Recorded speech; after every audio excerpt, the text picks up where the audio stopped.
এবার এমন কীর্তি করলেন মুস্তাফিজুর রহমান যা করতে পারেননি দুনিয়ার দ্বিতীয় কেউ। ইতিহাসের সব সেরা সেরা বোলারদের পেছনে ফেলে গড়লেন অবিশ্বাস্য এক রেকর্ড। জসপ্রীত বুমরা, লাসিথ মালিঙ্গার মতো বোলাররা নেই তার ধারে কাছে। নিজের কাটার জাদু দেখিয়ে তিনি এখন সবার উপরে। মুস্তাফিজুর রহমানের এমন বিশ্ব রেকর্ড নিয়ে বাকিটা জেনে নেব রিপোর্ট। ভ্রমণ ক্লান্তি নিয়েও নিজের প্রথম স্পেলে গুজরাটের রান তোলার লাগাম টানতে থাকেন মুস্তাফিজুর রহমান।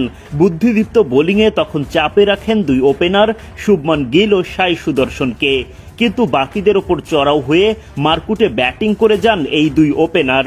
ফলে ডেথ ওভারে বোলিংয়ে এসে তেমন কিছুই করার ছিল না টাইগার কাটার মাস্টারের। অবিশ্বাস্য ব্যাটিংয়ে দিল্লির দেয়া 200 রানের বিশাল লক্ষ্য ছেলে খেলা বানিয়ে ফেলেন গিল আর সুদর্শন।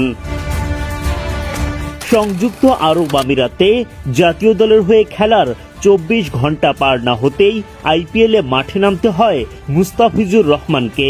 6 কোটি রুপির দ্য ফিজকে সেরা একাদশে সুযোগ দেয় দিল্লি ক্যাপিটালস। টস হেরে আগে ব্যাট করতে নামা দিল্লি 20 ওভার শেষে করে 199 রান। কেএল রাহুল খেলেন 65 বলে অপরাজিত 112 রানের দুর্দান্ত ইনিংস। গুজরাটকে 200 রানের টার্গেট দেওয়ার পর ইনিংসের চতুর্থ ওভারে প্রথমবারের মতো বোলিং আনা হয় মুস্তাফিজকে। এসেই গুজরাটের ওপেনারদের রান তোলার গতি থামিয়ে দেন। প্রথম ওভারে 2টা ডট বল করেন মুস্তাফিজ, কোনো বাউন্ডারি হজম করেননি। এই ওভারে তার খরচা মাত্র 6 রান।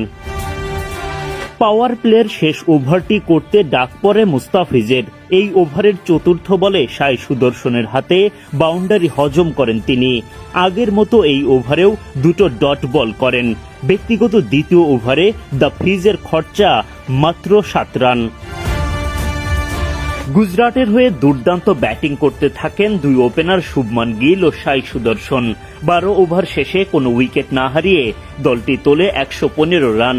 15 ওভার শেষে গিল সুদর্শনরা দলকে এনে দেন 154 রান। চাপে পড়ে যায় মুস্তাফিজদের দিল্লি। দলীয় 16তম ওভারে ফের বোলিংয়ে এসে 1 ডট 2 বাউন্ডারিতে মুস্তাফিজ খরচ করেন 11 রান। গিল সুদর্শনদের অবিশ্বাস্য ব্যাটিংয়ের সামনে আর কিছুই করার ছিল না তার। দিল্লিকে উড়িয়ে দিয়ে দুর্দান্ত জয় তুলে নেয় গুজরাট টাইটান্স।